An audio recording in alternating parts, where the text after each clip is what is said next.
నమస్కారం.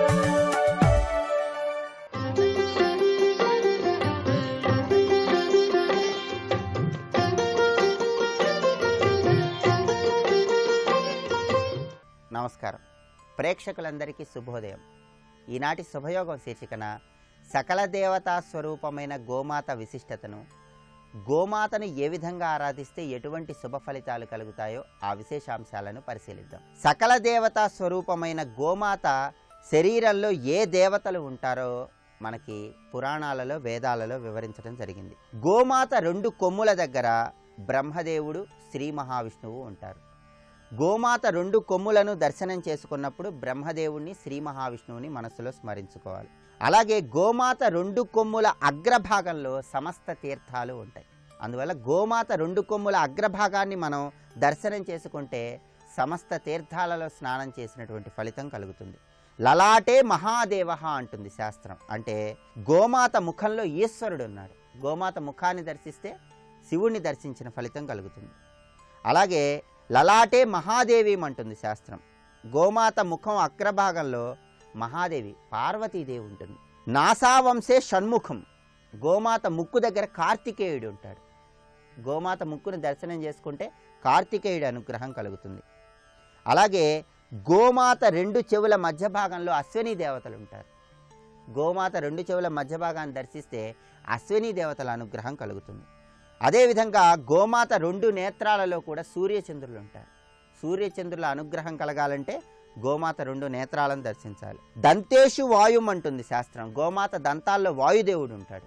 జిహ్వాయాం వరుణం అంటుంది శాస్త్రం. గోమాత నాలుకలో వరుణదేవుడు ఉంటాడు.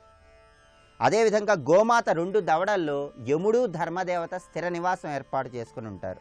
అలాగే గోమాత నాలుగు పాదాల్లో ధర్మదేవతలు ఉంటారు. అందుకే చతుష్పాదేషు ధర్మం అంటుంది వేదం. గోమాత నాలుగు పాదాలను దర్శనం చేసుకుని గోమాత పాదాలకు నమస్కారం చేసుకుంటే ధర్మదేవతల అనుగ్రహం కలుగుతుంది. పృష్ఠే ఏకాదశ రుద్ర అని అంటుంది వేదం.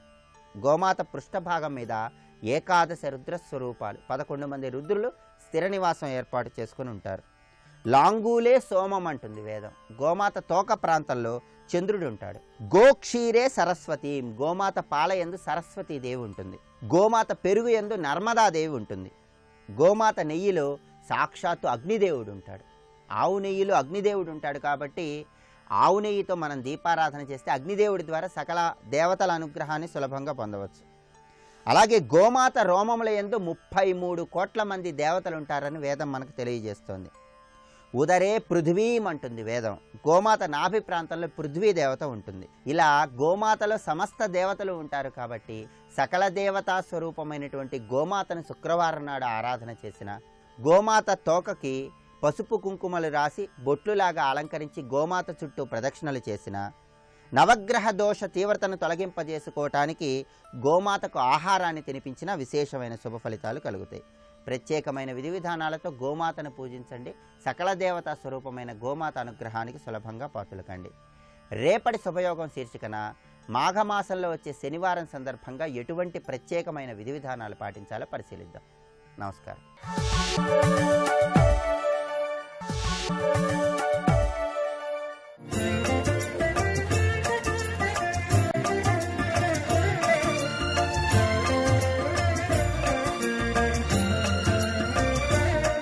బ్రహ్మ విద్యయందు వాక్కుశలురై, వాక్కుశలురు అంటే అర్థం ఏంటి? బాగా మాట్లాడగలిగిన వారు, బ్రహ్మం గురించి బాగా మాట్లాడినటువంటి వారై, ఎవరైతే వృత్తిహీనులై రాగయుక్తులై ఉంటారో, అంటే మాటలైతే బాగానే ఉన్నాయి కానీ బ్రహ్మ వృత్తి లేదు. బ్రహ్మవృత్తి అంటే అది అహం బ్రహ్మాస్మి అనేటటువంటి చింతనారూపమైన వృత్తి లేదు.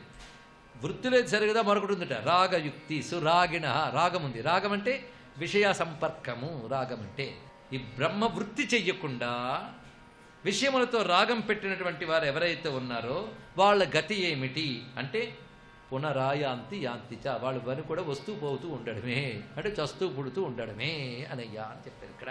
కనుక నిమేషార్థం నతిష్టంతి. అందుకే ఆ బ్రహ్మాకార వృత్తిని పొందినటువంటి మహాత్ములు ఉన్నారే, వాళ్ళు అరనిమిషం కూడా బ్రహ్మవృత్తి లేక ఉండరు అన్నారు ఇక్కడ. అరనిమిషం కూడా బ్రహ్మవృత్తి లేకుండరు. బ్రహ్మవృత్తి అంటే ఏంటి? అహం బ్రహ్మాస్మని స్థితి. ఆ స్థితి లేకుండా ఉండరు. అలాంటి వారు ఎవరైనా ఉన్నారా? చూశారండి. వాక్కుశులు వాళ్ళు వాక్కౌశల్యం కాదయ్యా, ఆ స్థితిలోనే ఉన్నటువంటి వాళ్ళ క్షణం కూడా వృత్తిహీనత లేకుండా ఉండరు. వృత్తిహీనత అంటే బ్రహ్మవృత్తిహీనత, అది లేకుండా ఉండరు. బ్రహ్మవృత్తి లేకుండా ఉండరు. అది ఇక్కడ నిమేషార్థం నతిష్టంతి వృత్తిం బ్రహ్మమయీం వినా యథా తిష్టంతి బ్రహ్మాద్యా సనకాద్యా సుఖాదయ. బ్రహ్మాదులు, సనకాదులు, సుఖాదులు అంటే బ్రహ్మదేవుడు కూడా నిరంతరం బ్రహ్మవృత్తిలో ఉంటాడు, అది తెలుసుకోవాల్సింది ఇక్కడ. అలాగే సనకాదులు, సుఖాదులు వీళ్ళు అరనిమిషం కూడా బ్రహ్మమయమైన వృత్తి లేకుండా ఉండలేరు సుమా అన్నారు ఇక్కడ. అందుకే ముహూర్త మాత్రే అతిక్రాంతే భగవచ్చింతనం వినా దస్యుభిర్ముషితేనే యుక్తమాక్రందితుం ధ్రువం. అలాంటి నిరంతర బ్రహ్మవృత్తి కలిగినటువంటి వారు ఈ లోకంలో తిరుగుతున్నప్పటికీ ఆ బ్రహ్మచింతనలు ఉంటారు. ఒకవేళ ఏదో పొరపాటున కాస్త ఆ వృత్తి నుంచి క్షణం జారేరనుకోండి, దేహం ఉన్నప్పుడు ఇంకా సిద్ధదశ పూర్ణత కానప్పుడు రుచి అనుభవించాక మళ్ళీ ఒక్కసారి బయటకు వస్తే ఎంతో బాధపడతారటండి. వాళ్ళు ఎంత బాధపడతారంటే ఏళ్ల తరబడి కూడబెట్టిన డబ్బంతా ఒక్కసారి దొంగలింపబడితే వాడు ఎంత గుండె కొట్టుకుని ఏడుస్తాడో. క్షణం సేపు బ్రహ్మచింతన లేకపోతే ఆ జ్ఞాని అంత ఏడుస్తాడు అన్నాడు ఇక్కడ. దీన్ని భక్తుల్లో చూపించిన భక్తుడు క్షణం సేపు భగవంతుడి యొక్క చింతన లేకపోతే వాడు ఏడుస్తాడు. తద్విస్మరణే పరమ వ్యాకులత. చూసారు, అచ్చం నారదుల భక్తి సూత్రంలో చెప్పినట్టున్నది. పేరు మారింది కానీ బ్రహ్మమును సగుణంగా అనుకుంటే అదైంది, నిర్గుణముగా అంటే ఇదైంది. కానీ రెండు బ్రహ్మమేగా.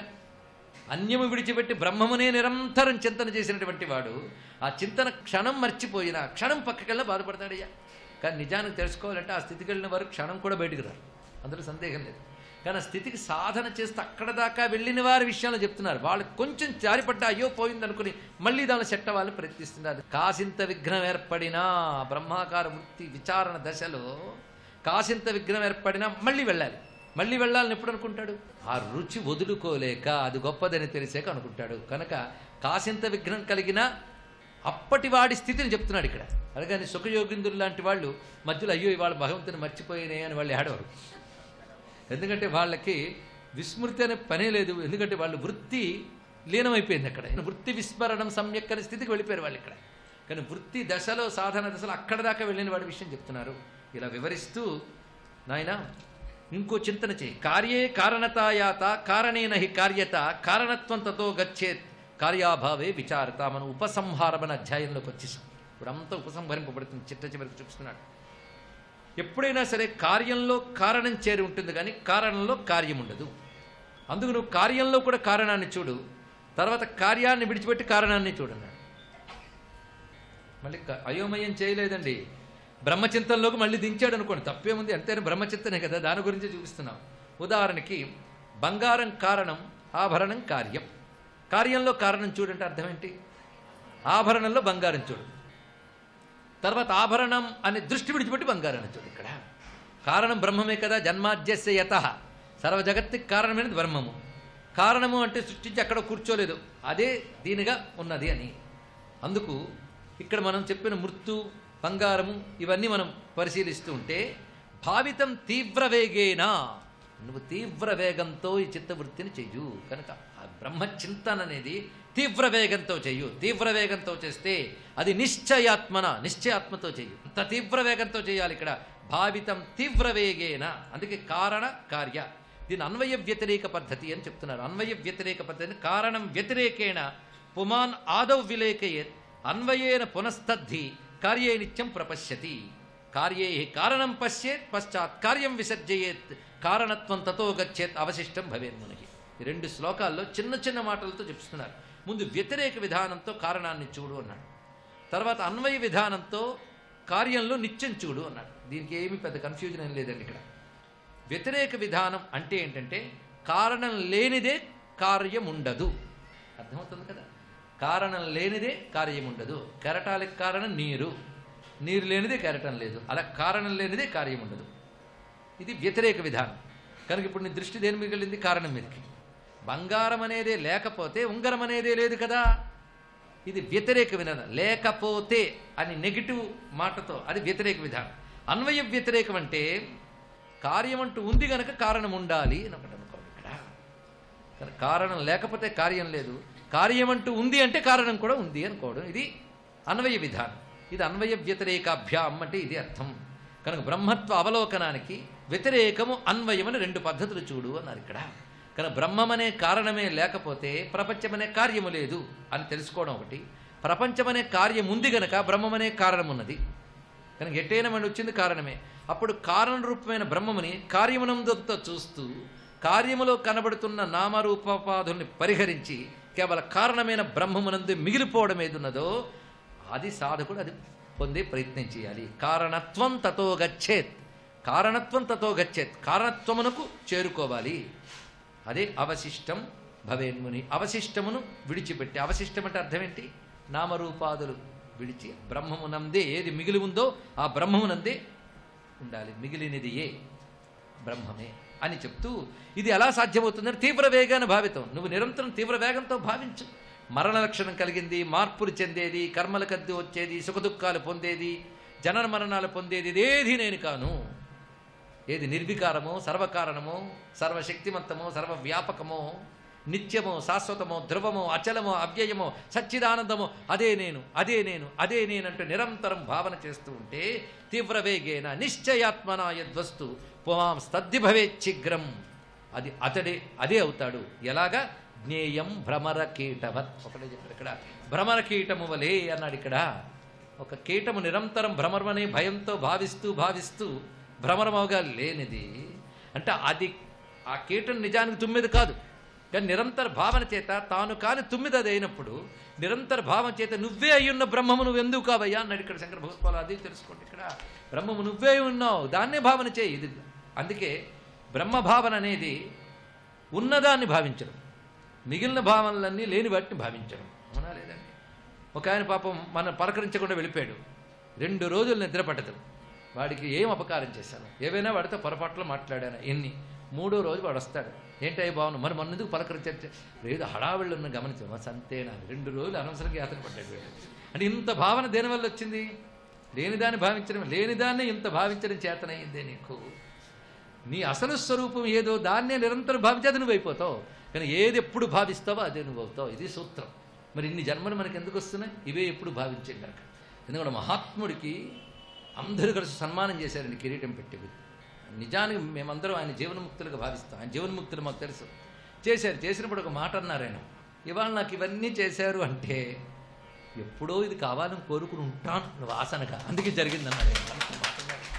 అంటే ఆయన దానికి అంటుకోలేదు వాళ్ళ స్థితి. ఎందుకంటే వాళ్ళు బ్రహ్మాకార వృత్తిలో నిరంతరం ఉన్నారు, బ్రహ్మచింతనలో ఉన్నారు కనుక ప్రారంధవశాత్తు వస్తూ ఉంటే అంటకుండా ఉండడం అంటే వాళ్ళకి హేయం లేదు, ఉపాధేయం లేదు. కొంత చిచి నేను బ్రహ్మజ్ఞాని, బంగారం నా కొద్దిరు పారిసేట అంటే వాడు బంగారం అనే జ్ఞానం ఉందనమాట. సమలోష్టాస్మ కాంచన మామూలు అనుకున్నారా? వాడు బంగారం వేసిన పూలదండ వేసిన ఒకేలా ఉంటాడు వాడు ఇక్కడ. అందుకు అయ్యో ఆయన బంగారం పెట్టుకున్నాడండి, జీవన్ముక్తుడు కదా నువ్వు అనుకుంటారు, బంగారం పెట్టుకున్నాను అనుకోడు వాడు. అది ప్రారంధవశాత్తు వస్తుంది, వాడు దానికి అంటుకోడు, ఆ స్థితిలో ఉంటాడు ఇక్కడ. అది స్థితి. అందుకు నిరంతరం ఏది భావిస్తావు అది నీకు వస్తుంది అని చెప్పుకోవడానికి ఇక్కడ. కానీ గురువుగారు చెప్తున్న చివరి మాట ఏమిటి? ఏది భావిస్తే అది అవుతావు కనుక అదే అవ్వయ్యా.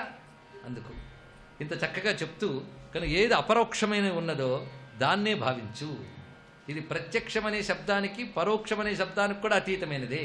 అది తప్ప మరొకట్లేదు. నువ్వు పరోక్షము ప్రత్యక్షం అనుకున్నదంతా నిజానికి బ్రహ్మమే, అది అపరోక్షము అని చెప్తూ చివరికి ఏభిరంగై సమాయుక్త రాజయోగ ఉదాహృత. ఈ 15 అంగములతో చేసిన సాధననే రాజయోగం అంటారు. ఇది ఎవరికి? పక్వత కలిగినటువంటి వారికి సాధ్యమవుతుంది. ఎవరైతే రాగద్వేషాదుల్ని కూడా అతిక్రమిస్తారో వాళ్ళకి నేను చెప్పిన నిధిధ్యాసం సరిపోతుంది. శంకరులు చెప్పారు. గురువుగారు అందరం తరించాలని తపన పడ్డవాళ్ళు కదండి ఇక్కడ. కించిత్ పక్వ కషాయానాం అఠయోగేన సంయుత. తర్వాత మాట పూర్తి చేస్తున్నారు. పరిపక్వం మనోయేషాం కేవలోయంచ సిద్ధిద. నేను చెప్పిన 15 అంగముల యోగము పరిపక్వ మనస్సు కలిగిన వారికి మాత్రమే, రైప్డ్ అండ్ మెచ్యూర్డ్ అది ఉన్న వాళ్ళకే. కానీ ఇంకా అంత పక్వత చెందని వాళ్ళకి, ఇది గొప్ప మాట అన్నాడు, అసలు పక్వత చెందని వాళ్ళకి అని కాదు. కించిత్ పక్వ కషాయానం. కషాయం అంటే ఇందాక చెప్పుకున్న రాగద్వేషాలు. ఇంకా రాగద్వేషాలు కూడా వదలకుండా సాధన చేస్తున్నాం కానీ వదలట్లేదని మనకే తెలిసిపోతుంది. ఆ స్థితిలో ఉన్న వాళ్ళకి ఏం చేయాలి? స్వస్తి.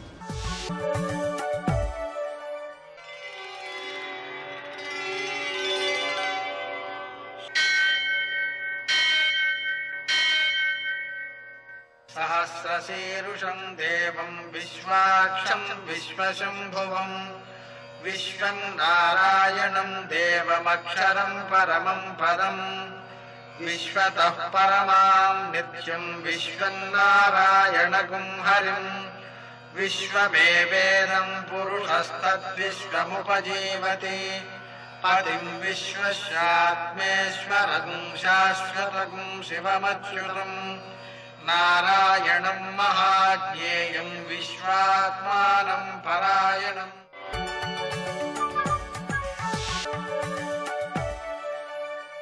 सूर्यशौर्यमथेन्दुरिन्द्रपदवी सन्मङ्गलं मङ्गलम्। लक्ष्मीं क्षीरसमुद्रराजतनयां श्रीरङ्गधामेश्वरीं दासीभूतसमस्तदेववनितां लोकैकदीपाङ्कुरां श्रीमन्मन्दगडाक्षलब्धविभो ब्रह्मेन्द्रगङ्गाधरां त्वां त्रैलोक्यकुटुम्बिनीं सरसिजां वन्दे मुकुन्दप्रियाम्। నేటి కాలమాన విశేషాలను గమనిద్దాం.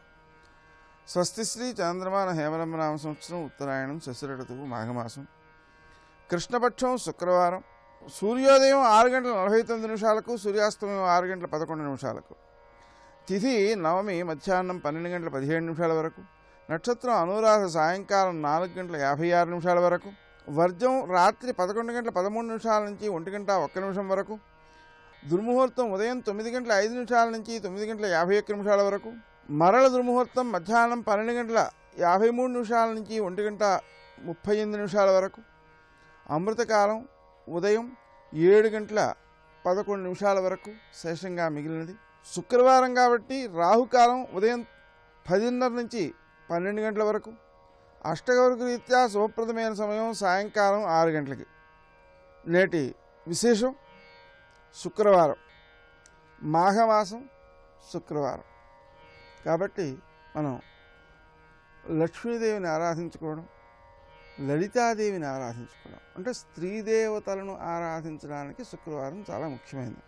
చాలామందిలో 108 పువ్వులతో ఒక్కొక్క వారం ఒక్కొక్క పుష్పజాతి అలా 108 వారాల పాటు ఆ అమ్మవారిని లలిత అష్టోత్తర శతనామ స్తోత్రంతో ఆ నామాలతో పూజ చేసుకుంటూ ఉంటారు.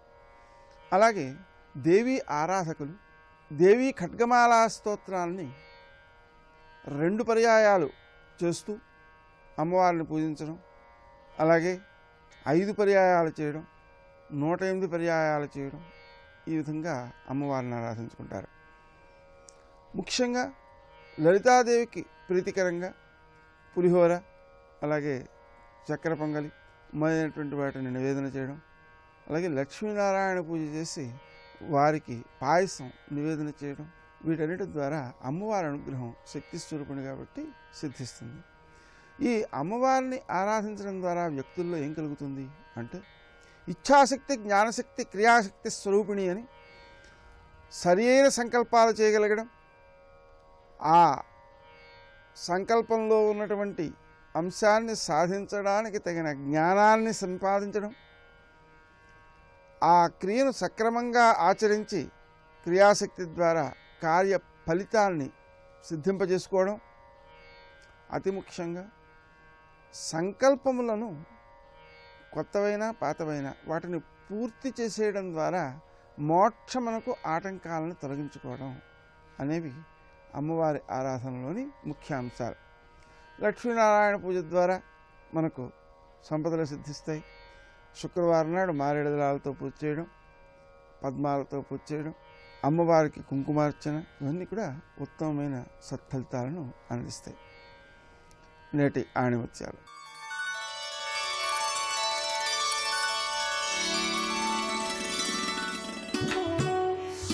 సంతోషాన్నిచ్చేది ప్రశాంతమైన మనస్సు మాత్రమే.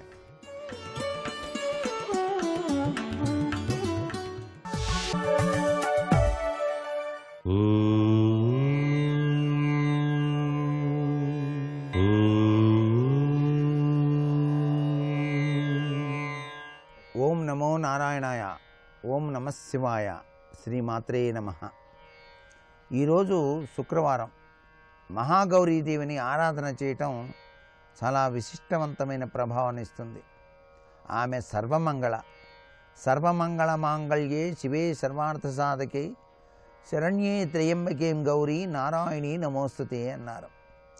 అందుకనే వివాహం కుదిరినటువంటి కన్యలు కూడా వివాహ సమయంలో పసుపుతో చేసినటువంటి గౌరీదేవిని ఆరాధన చేసి తమ జీవితం సుసంపన్నవంతంగా చక్కగా సాగిపోవాలి అని చెప్పేసి కోరుకునేటువంటి విధి విధానం మన భారతీయ సంస్కృతిలో దాగిన పరమార్థ లక్షణం.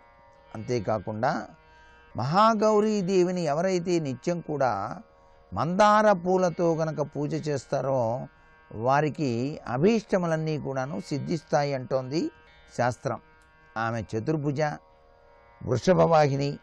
ఈ అమ్మ మహాశక్తివంతురాలు కాబట్టి సకల వాంఛిత ఫలాల్ని సిద్ధింపచేస్తుంది. కాబట్టి అనురాగ దాంపత్యం, వివిధ రకాలైనటువంటి భోగాలు అన్నిటినీ కూడాను ప్రసాదించేది మహాగౌరి.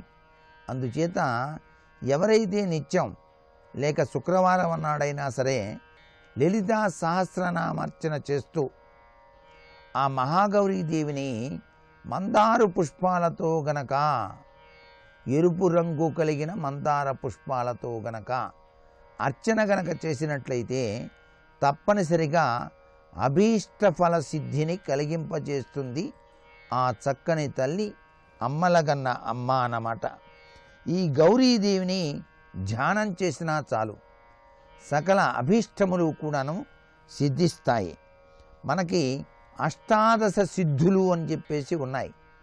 ఆ సిద్ధుల్లో విజయం, ఆయుష్ వృద్ధి, మహదానందాలు, ఎన్నిసార్లు ప్రయత్నించినా సాధించలేని విజయాన్ని తప్పనిసరిగా సిద్ధిదాత్రీదేవి అనుగ్రహిస్తుంది. ఈ సిద్ధిదాత్రే మహాగౌరీదేవిగా కూడా ఆరాధన చేస్తాం.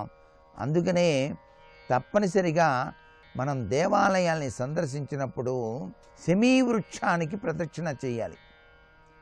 శివాలయ సందర్శనం చేసినప్పుడు తప్పనిసరిగా అక్కడ శమీవృక్షం ఉంటుంది. శమీవృక్షం చుట్టూతా 3 ప్రదక్షిణాలు ఆచరించండి. సిద్ధిదాత్రీదేవి యొక్క అనుగ్రహాన్ని పొందండి. అంతేకాకుండా మహాగౌరీదేవి యొక్క కరుణాకటాక్ష వీక్షణాన్ని సాధించడానికి మందార పూలతో అమ్మవారిని అర్చించి తరించండి. సర్వే జనా సుఖినో భవంతు.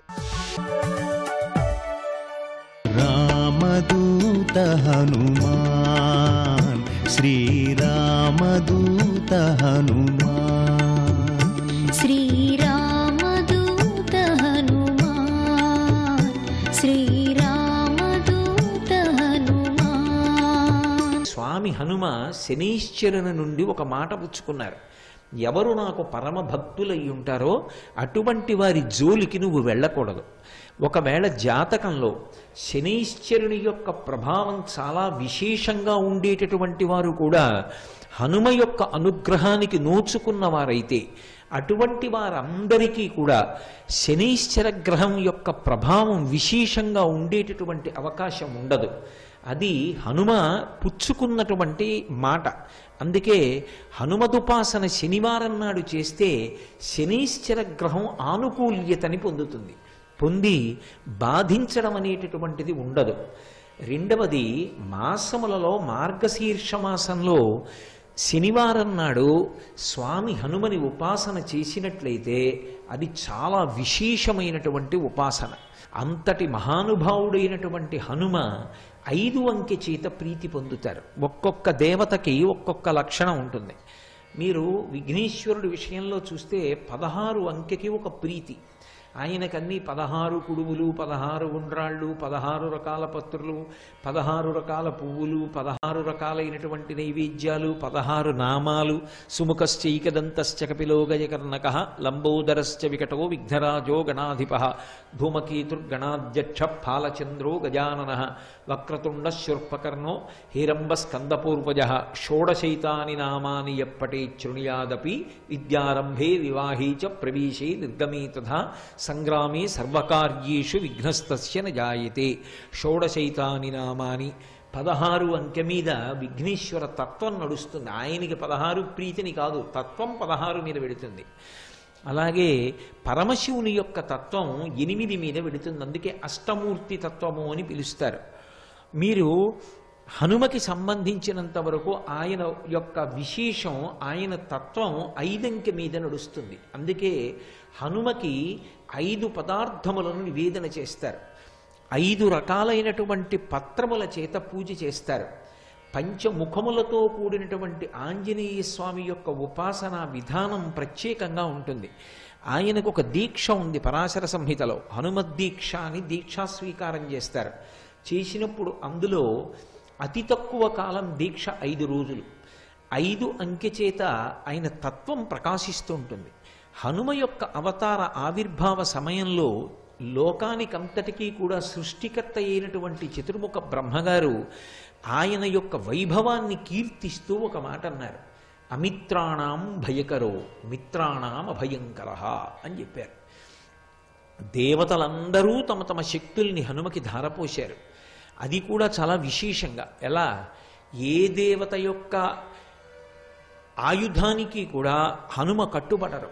ఆయన్ని నిర్జించడం సాధ్యం కాదు. అంతటి మహానుభావుడై, అంతటి బలవంతుడై ఆయన నిలబడితే బ్రహ్మగారు ఆయన్ని కీర్తిస్తూ ఒక మాట అన్నారు. ఇది హనుమత్ తత్వానికి జీవమైనటువంటి మాట. అమిత్రాణం భయకరో మిత్రాణం అభయంకర. అమిత్రులైనటువంటి వారికి ఆయన పరమ భయంకరుడు. అమిత్రులు అంటే మిత్రులు కానివారు. ఎవరికి మిత్రులు కానివారు? ఎవరో నేను ఒకడిని చూపించి వాడికి నేను మిత్రుణ్ణండి అంటే సరిపోదు. ఎవడు ధర్మానికి మిత్రుడు కాడో, ఎవడు దైవానికి మిత్రుడు కాడో, ఎవడికి వేద ప్రతిపాదితమైనటువంటి వాక్కు యందు విశ్వాసము లేదో, ఎవడు ఈశ్వర ధిక్కారం చేస్తాడో అటువంటి వాడి పట్ల ఆయన ఆగ్రహము వ్యక్తమవుతుంది.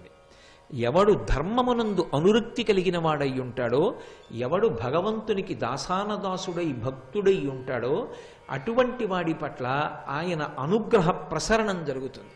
ప్రత్యేకంగా హనుమదుపాసన చెయ్యవలసిన అవసరం లేదు. హనుమని ఉపాసన చేస్తేనే ఆయన అనుగ్రహం కలుగుతుంది అనుకోక్కర్లేదు. ఆయన యొక్క అనుగ్రహ విశేషంలో ఇదొక లక్షణం. అందుకని బ్రహ్మగారు ఆ మాట అన్నారు. ఎవడు ధర్మమునందు అనురక్తి కలిగినవాడో, ఎవడు భక్తి కలిగినవాడో, ఎవడు ఈశ్వరుని యొక్క పాదములను ఉపాసన చేస్తూ ఉంటాడో అటువంటి వాడికి హనుమ యొక్క కటాక్షము ఎప్పుడూ లభిస్తూ ఉంటుంది. అటువంటి వాణ్ణి హనుమ ఎప్పుడూ కాపాడుతూ ఉంటారు. అందుకే మీరు ఎప్పుడైనా హనుమ యొక్క విశేషాల్ని పరిశీలించండి, మీకు స్పష్టంగా ఈ విషయాలన్నీ కూడా ద్యోతకమవుతాయి. శ్రీరామాయణంలో చెప్పబడినటువంటి విషయాలు కొన్నింటిని పరాశర సంహితలో మహర్షి చెప్పారు. హనుమ ఉపాసనకి సంబంధించినటువంటి విషయములనన్నిటినీ కూడా క్రోడీకరించి ఒక చోట గుదిగుచ్చి మనకి పరిశీలనం చేసుకోవడానికి, అనుష్ఠానం చేసుకోవడానికి అత్యంత వీలైనటువంటి రీతిలో మనకి పరాశర మహర్షి అందించారు.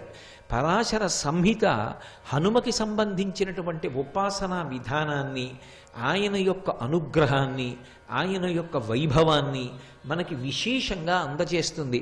హనుమ క్షేత్రములు ప్రధానమైనవి ఎక్కడెక్కడున్నాయి, ఎక్కడెక్కడ ఆయన యొక్క అనుగ్రహాన్ని పొందడానికి వీలుగా ఆ క్షేత్రాలు ప్రకాశిస్తున్నాయి, ఈ విషయాలన్నిటినీ కూడా మనకి పరాశర సంహిత చెప్తుంది.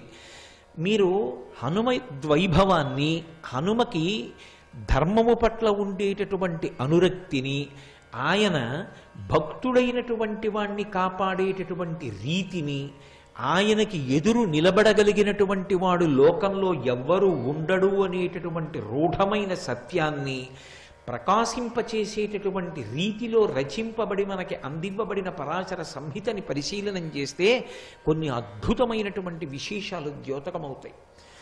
శ్రీరామాయణంలో ప్రస్తావించబడకపోయినప్పటికీ మైరావణోపాఖ్యానము అని ఒక ఉపాఖ్యానాన్ని పరాశర సంహితలో మహర్షి చెప్తారు. రావణాసురుని యొక్క శరీర బంధువు మైరావణుడు. రావణాసురుడు ఎంత ప్రమాదకారియో మైరావణుడు కూడా అంతే ప్రమాదకారి. పైగా విశేషమైనటువంటి మాయాశక్తులను కూడా తీసుకుని ఉన్నవాడు.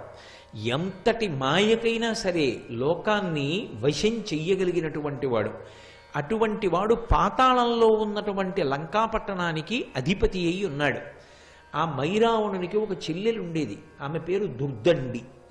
ఆ చెల్లెలు దుర్దండికి ఒక కుమారుడు ఉండేవాడు, అతని పేరు కాలమేఘుడు. ఒకప్పుడు దేవర్షి అయినటువంటి నారద మహర్షి లోక సంచారం చేస్తూ పాతాళంలో ఉన్నటువంటి లంకాపట్టణానికి వెళ్ళారు. వెళ్ళి ఆ కాలమేఘుడు అనబడేటటువంటి వ్యక్తిని చూశారు. చూసి ఆయన కొన్ని మాటలు చెప్పారు. మనం వెంకటేశ్వర సుప్రభాతంలో చెప్తుంటామే, రేఖామయద్ధుధాకలచాత పత్ర వజ్రంకుశాంబురుహ కల్పక శంఖ చక్రై భవ్యైరలంకృతతలౌ పరతత్వ చిహ్నై శ్రీ వెంకటేశ చరణౌ శరణం ప్రపద్యే అని. అలా ఆ కాలమేఘుని యొక్క పాదముల యందు కొన్ని అద్భుతమైనటువంటి రేఖలున్నాయి. ఆ రేఖలు ఎవరికి ఉంటాయో అటువంటి వాడు చాలా ఉత్తముడై, పరమ భాగవతోత్తముడై, చాలా గొప్ప చక్రవర్తి కాగలడు. అందుకని ఈ పాతాళలోకంలో ఉండేటటువంటి లంకాపట్టణాన్ని ఈ నీలమేఘుడు పరిపాలన చేస్తాడు. కొంతకాలం అయిన తర్వాత ఇతని పరిపాలనలో ఈ పాతాళలోకానికి చాలా వైభవం కలుగుతుంది అని చెప్పి నారద మహర్షి వెళ్ళిపోయారు. ఇది విన్నాడు మేనమామ అయినటువంటి మైరావణుడు. తన మేనల్లుడు ఆ నీలమేఘుడు ఎక్కడ చక్రవర్తి అవుతాడో, చాలా గొప్ప కీర్తి ప్రతిష్టలు తెచ్చుకుంటాడో, భగవద్భక్తుడై ప్రకాశిస్తాడో, ధర్మమునందు అనురక్తి కలిగిన వాడవుతాడోనని ఆయనని పెద్ద పెద్ద బరువైన ఇనప గొలుసులతో బంధించాడు. సోదరి అని కూడా చూడకుండా తోడపుట్టినటువంటి దుర్దండిని కూడా ఇనప గొలుసులతో బంధించాడు. తనని కన్న తండ్రిని కూడా బంధించి చెరసాలలో ఉంచాడు. వీళ్ళు ఈ పెద్ద పెద్ద ఇనప గొలుసులు మోసుకుంటూ నడవలేక తిరుగుతూ ఉండేవారు.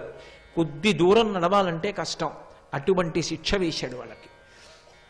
ఈ సోదరి అయిన దుర్దండి, ఆమె కుమారుడైనటువంటి ఆ నీలమేఘుడు పడరాని ఇడుములు పడుతున్నారు మైరావణుని యొక్క రాజ్య పరిపాలన యందు.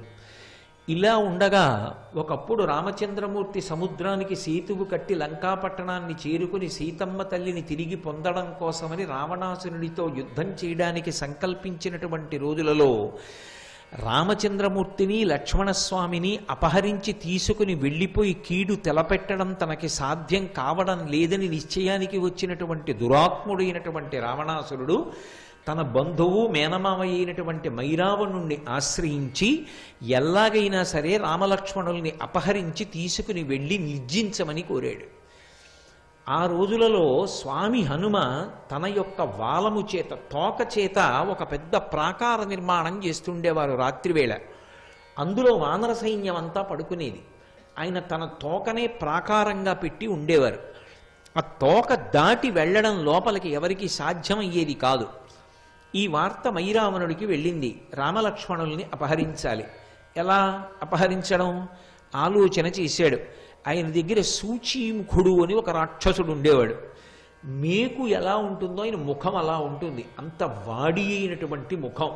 దానితో ఎంత పటిష్టమైనటువంటి ప్రాకారాన్నైనా సరే ఆయన బద్దలు కొట్టి రంధ్రం చేయగలడు. సూచీముఖుణ్ణి పిలిచి, నువ్వు హనుమ వాలంతో తయారు చేసినటువంటి ప్రాకారాన్ని భేదించి లోపలికి వెళ్ళి నీ మాయలు చూపించి రామలక్ష్మణుల్ని ఒక పెట్టెలో పెట్టి తీసుకురమ్మన్నాడు. సర్వం శ్రీ ఉమామహేశ్వర పరబ్రహ్మార్పణమస్తు. స్వస్తి.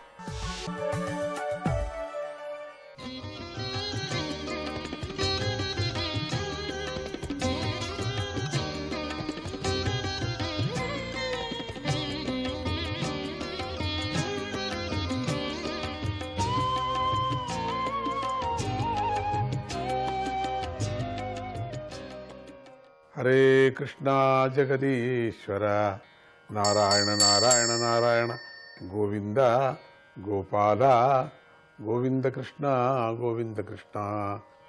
ఇతరులు వారిని ప్రేమించినా వారు తిరిగి ప్రేమించకపోవటానికి కారణము వారి జ్ఞానమే తప్ప మరొకటి కాదు.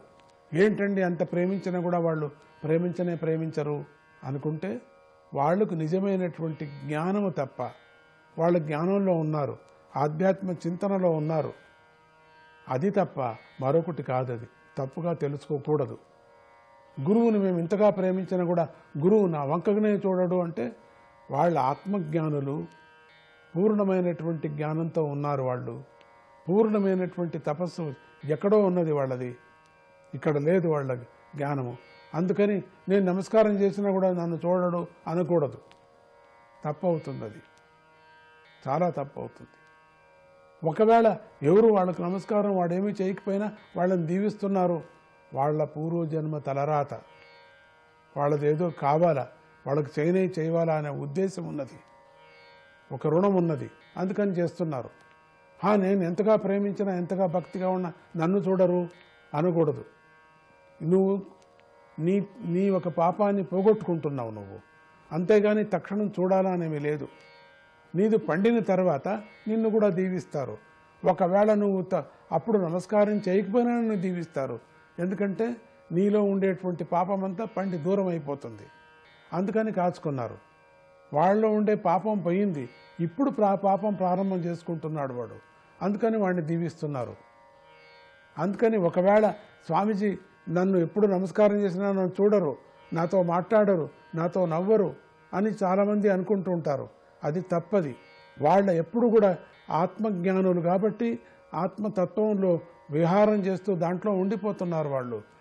వాళ్ళని చూడటమే మంచిది, కానీ వాళ్ళు నమస్కారం చేస్తూనే చెయ్యి నా మీద పెట్టి మన మీద పెట్టి మనకు ముద్దు పెట్టి మనతో మాట్లాడి నవ్వి ఇంకా ఏదో ఇంటి సమాచారం అడిగి అట్లా పంపించరు. తప్పది. అట్లా మనం అపేక్ష పడటము చాలా తప్పే. వచ్చినప్పుడంతా నన్ను చూడాలా అనేది కూడా తప్పే. వచ్చినప్పుడంతా నాతో మాట్లాడాలా అనేది తప్పే. వచ్చినప్పుడంతా నాతో నవ్వాలా అనేది కూడా తప్పే. చూస్తే మేము చూస్తే చాలు, మనము చూస్తే చాలు అనే ఒక హఠం మనకు రావాలా. ఇదే గోపికలకు వచ్చినటువంటి ఒక సమస్య. ఇది కొంచెం ఇరుకుమురుకుగా ఉంది కదా, మనకు అటు ఇటు ఉంది కదా, అర్థం కాని అటువంటి సబ్జెక్టుగా ఉంది కదా. అటువంటి సబ్జెక్టే లేవదీశారు వీళ్ళు గోపిగీత. ఈ గోపిగీతలో కూడా అదేనే. వాళ్ళు అట్లా మాట్లాడుతూ చెప్తూ ఉంటే ఒకపారి తప్పు అనిపిస్తుంది, ఒకపారి మంచిదే అనిపిస్తుంది. ఇదేంటి స్వామిని ఇంత చులకనగా మాట్లాడారే అనిపిస్తుంది గోపిగీతలో. ఏమిటి ఇంత చులకనగా చెప్తున్నారే అని, ఎంత గొప్పగా చెప్తున్నారే అని కూడా దాంట్లో ఉంది. అందుకని ఇక్కడ కొంచెం మనకు అటు ఇటు అవుతూ ఉంటుంది, అటు తల్లకిందులుగా కనపడుతుంది. అట్లా మనం జ్ఞానరూపంగా ఉండేటువంటి వాళ్ళు మనం దీవించలేదు, మనం చూడలేదు అంటే మనది వాళ్ళది తప్పు కాదది.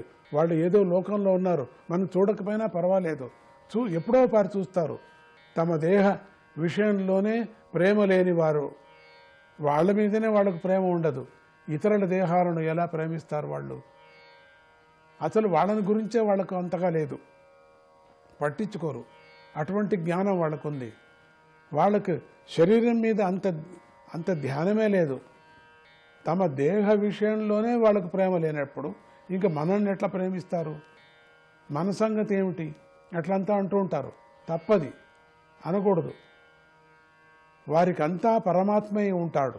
వాళ్ళు అటువంటి జ్ఞానులు అందరూ పరమాత్మనే. వాళ్ళకి ఏ విధమైనటువంటి భ్రాంతి లేదు. వారికి అసలు ఈ దేహ భ్రాంతే ఉండదు వాళ్ళకు. అటువంటి జ్ఞానం రూపంగా ఉండే వాళ్ళకి కనుక వారికి ప్రేమ లేదు అనేటువంటి అపవాదం మంచిది కాదు. వాళ్ళకి ఏది ప్రేమ లేదు అనకూడదు.